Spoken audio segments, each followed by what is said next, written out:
The Cleveland Browns lost today to the Cincinnati Bengals 21-14. Deshaun Watson blew out his Achilles, making it the third straight season he will not play a complete year for the Browns, and most likely ending his time with the Browns, also ending what turned out to be the worst transaction in the history of professional sports. Your latest Locked On Browns starts now.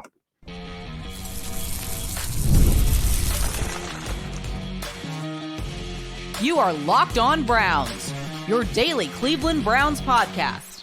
Part of the Locked On Podcast Network, your team every day. Welcome back, my friends, to the show that never ends, your daily delivery of all things Dog Pound, LGB on the LOB, the Locked On Browns podcast, brought to the Locked On Podcast Network, your team every day. I am your host, Jeff Lloyd. We appreciate everybody who makes Locked On Browns their first listen every single day. The everyday crowd, you guys know, I've been talking about it. Probably going to be a transition in the way these episodes are done, but I appreciate you all for being here. You all should become everyday or subscribe to the Locked On Browns YouTube channel. The show is always available. It is always free wherever you get your podcasts. Today's episode brought to you by Hillsdale College. Go right now to hillsdale.edu/lockedon to enroll. There's no cost, and it's easy to get started. Cleveland Browns return home today. 3-game homestand after 3 games on the road. Nick Chubb back. Everybody in that building maybe hoping that all of a sudden things are going to get corrected and this is going to start looking like the team we all thought it was going to look like after an 11-6 season last year. And again, there were some things that were better today. There were. To hold a team like the Cincinnati Bengals to essentially under 250 total yards is a yeoman's effort. But special teams ain't it. Opening kickoff return for a touchdown. Long punt return. Dustin Hopkins, Mr. Automatic in 2023. All of a sudden is Mr. Erratic in 2024. Offensively, all 3 quarterbacks played. Certainly was not the plan. But the story of today, and probably the story that has had been talked about for 3 full seasons now, is probably the end, again, of one of the worst transactions in the history of professional sports. Now, we'll start here. And look, this is a poor look on the part of the Browns and their players. I understand the general premise of Browns players and people trying to stick up for a player getting injured. But this acquisition of Deshaun Watson, whatever team did it, it was always basically going to come with a caveat, an asterisk, and et cetera, et cetera. The only way, and this is probably relegated to maybe some cities as opposed to others when you bring in a player who had the off-field reputation, probably isn't the right word, the off-field issues of Deshaun Watson. Now, the way it was going to work is, look, every fan pretty much in the world will let their fandom ride with the success of their team. This was the problem with bringing in a guy like Deshaun Watson. If it didn't work, it was going to be ugly. And rightfully so. Look, I know a large amount of this fan base wanted no part of this guy here. I was probably one of them. It's a really difficult pill to swallow. You want your teams to have characters. You root for your teams because of their makeup and the way they are. You all love your Guardians, right? Unfortunately, fell a little short in the ALCS, right? I love my Mets. It's because all of these players individually who you kind of fall in love with, you put them all to collectively, and it becomes something you root for. Your role players, your stars, etc., etc. So that's where this really got weird.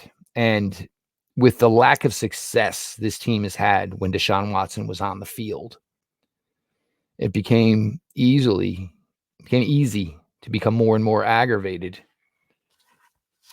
by it all. And you get to where you are now, 1-6. And look, Browns players trying to tell the fans how to fan. It wasn't so much the injury that the Browns fans were essentially cheering for. It was probably that this was the end of something that A, was not working in any way whatsoever. And B, when you as a franchise say we're going to sell our soul to bring a certain player in, it doesn't automatically mean that your fans are right in line with you. So, and here's the other thing. Fans don't get to go to the media the next day, an hour or two later, and say, hey, we were caught up in the moment. Maybe everybody had a few too many ha-has in the Muni lot.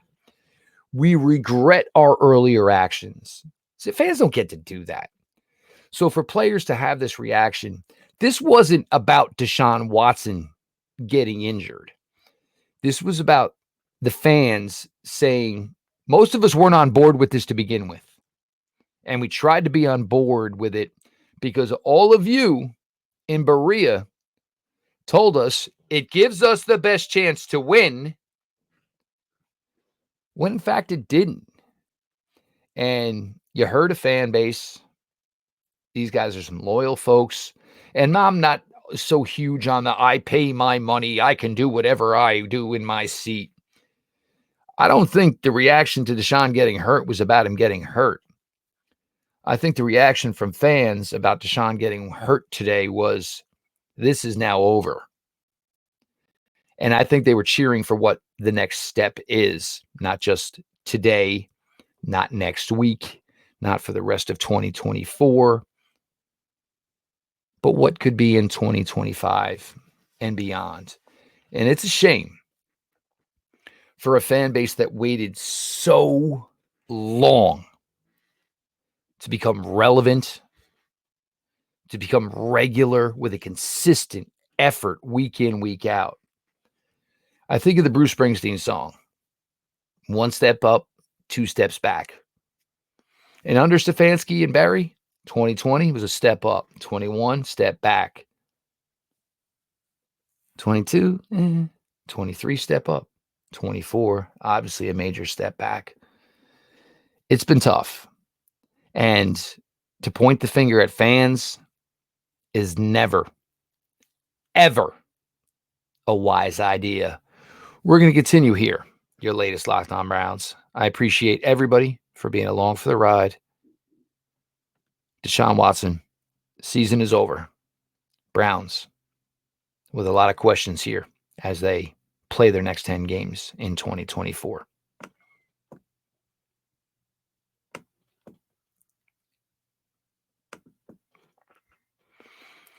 This episode is brought to you by BetterHelp. Halloween lets us have fun with what scares us. But what about those fears that don't involve zombies and ghosts? Look, we all live our lives. We got to get through what we got to get through. And look, to not be scared about making sure you're paying all your bills, you're looking after your significant other, you're looking after your children. It's not easy. Therapy is a great tool for facing fears and finding ways to overcome them. Because sometimes the scariest thing is not facing our fears in the first place. It's running from them and holding ourselves back. This is why you really shouldn't be ashamed to give therapy a try, to start therapy. That's why BetterHelp is probably a great option.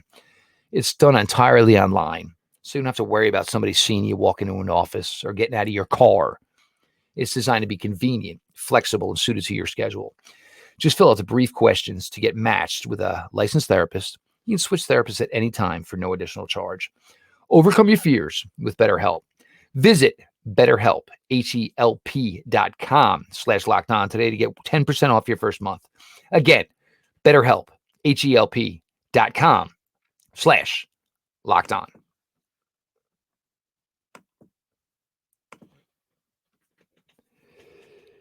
The interesting thing about education is when we get to it, we're still young and we look to people to push us and give us advice for what is the best way to go about it, whether it's history, economics, the great works of literature, the meaning of the U.S. Constitution. Did you study these things in school? You probably didn't. Or even if you did, maybe it's time for a refresher. Time and technology have changed a lot of things, but they have not changed basic fundamental truths about the world and our place in it. So if you're looking to broaden yourself, and we're all different now, as we age, you know what? If you went back to college, you would have said, maybe I want to study what I want to study. That's why our sponsor, Hillsdale College, is offering more than free, that's right, free 40 courses, including Constitution 101, the meaning and history of the Constitution, introduction to free market economics, the great American story, A Land of Hope, the rise and fall of the Roman Empire, and a brand new documentary style course on Marxism, socialism, and communism. For me, definitely, I'm more interested with the way the world is now about the history and kind of how we got here. All of Hillsdale's classes are self-placed so that you can start whenever and tune in whenever. Plus, you can go deeper with readings, quizzes, discussions, or just enjoy the lectures. Go right now to hillsdale.edu/lockedon to enroll. There's no cost, and it's easy to get started. That's hillsdale.edu/lockedon to register, hillsdale.edu/lockedon.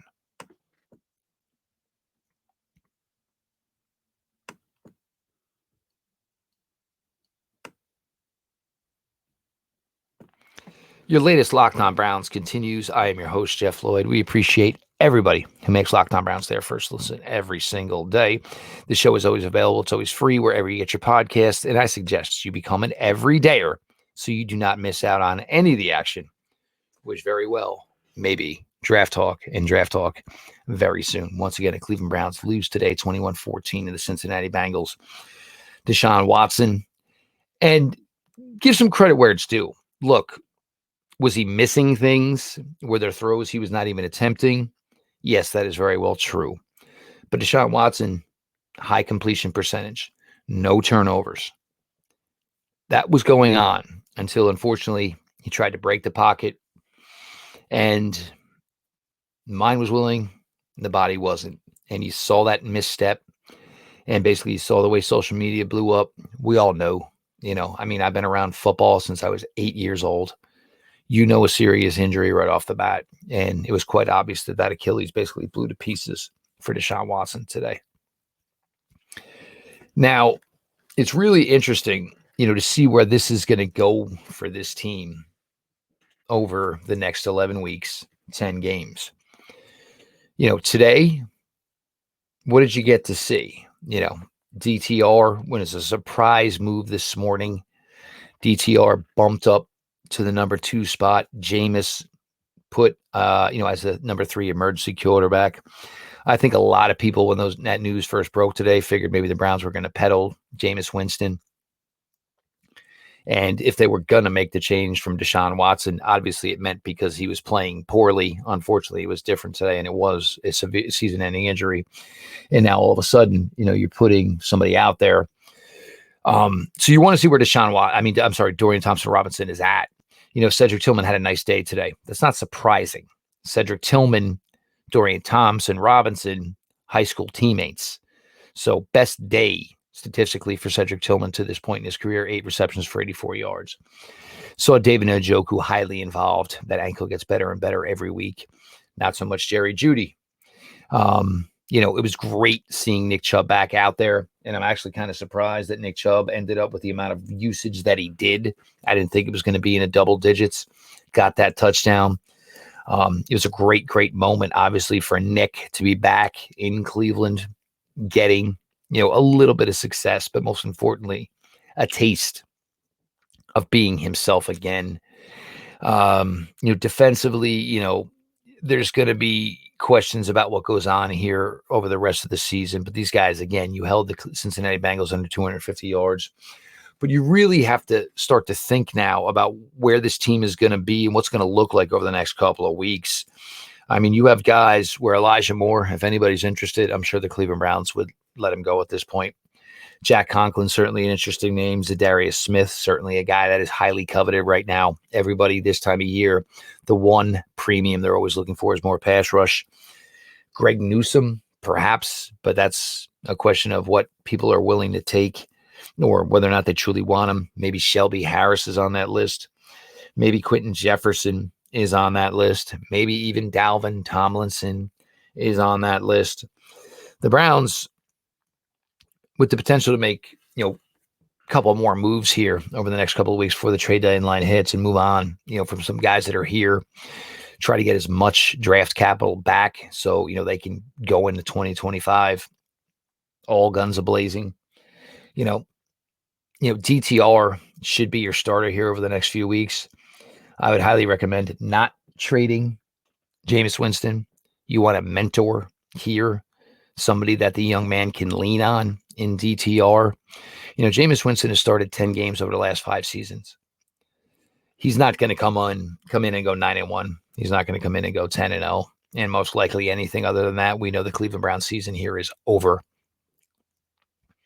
So certainly a difficult pill to swallow for this team with so much that was going into it and so many, positive beliefs that the team was going to be successful here. Now you're all in an evaluation process. You truly are. Who is part of 2025? And if that means, moving on from some players because you want some other guys to get serious looks so you can do a true evaluation, it's the way it's going to go.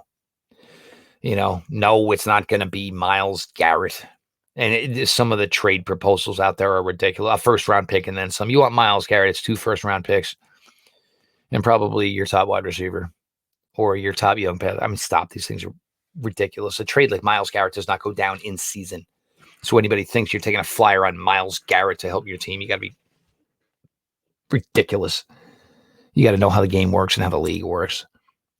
But these next few weeks, certainly going to be interesting. They're certainly going to be different. They're certainly going to be toned down.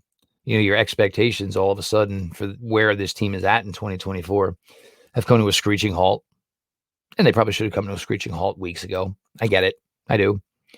You try to be positive. You try to paint the picture. You try to fire it up every Sunday. But, there's guys that need to play. And the Browns need to, figure out exactly where their role is for 2025.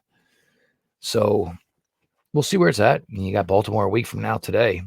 And you still hung with the Cincinnati Bengals today. But it's certainly going to be a different product for this Cleveland Browns team going further here in 2024. A lot of talk about the quarterback today. A lot about who the quarterback is literally going to be tomorrow, meaning next week. And certainly a lot of talk about who's going to be the quarterback of the future. We'll continue that conversation on your latest Locked On Browns.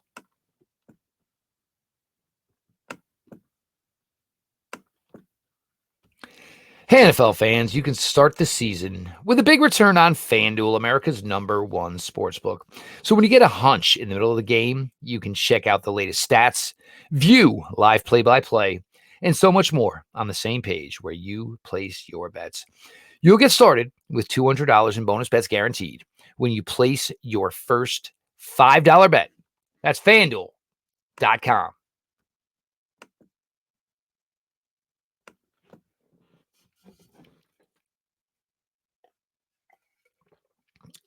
I'm your host, Jeff Lloyd, here at Locked On Browns. Of course, we appreciate every one of you who make Locked On Browns your first listen every single day. The everyday crowd, love you guys to death. Appreciate you all for being with me, ride or die. And this is probably certainly a die situation. Subscribe to Locked On Browns YouTube channel. Become an everyday for yourself. Show is always available. It is always free wherever you get your podcasts. Cleveland Browns lose 21-14 at home. Cincinnati Bengals. Nick Chubb touchdown run. Dustin Hopkins missed an extra point. Jameis Winston, the third quarterback today, throws a touchdown to David Njoku. 2-point conversion. You get yourself right back into it at 21-14. Do not get the stop. You lose 21-14. Deshaun Watson blows out his Achilles, ending his 2024 season and most likely ending his Cleveland Browns career. A lot of talk here about where the Browns are going to go and what do you do in this situation. And anybody who thinks that the Browns are tied to Watson and that their hands are tied and they're not going to be able to do anything, you're foolish. You don't understand how the cat works. You certainly don't understand how Jimmy Haslam works. But there's a lot of questions, certainly about the construction of the front office, head coach, how all this is going to work going further. Is this the decision? And to be fair, until we know more, Kevin Stefanski's got 33% culpability. Andrew Berry's got 33% culpability. Jimmy Haslam's got 33% culpability.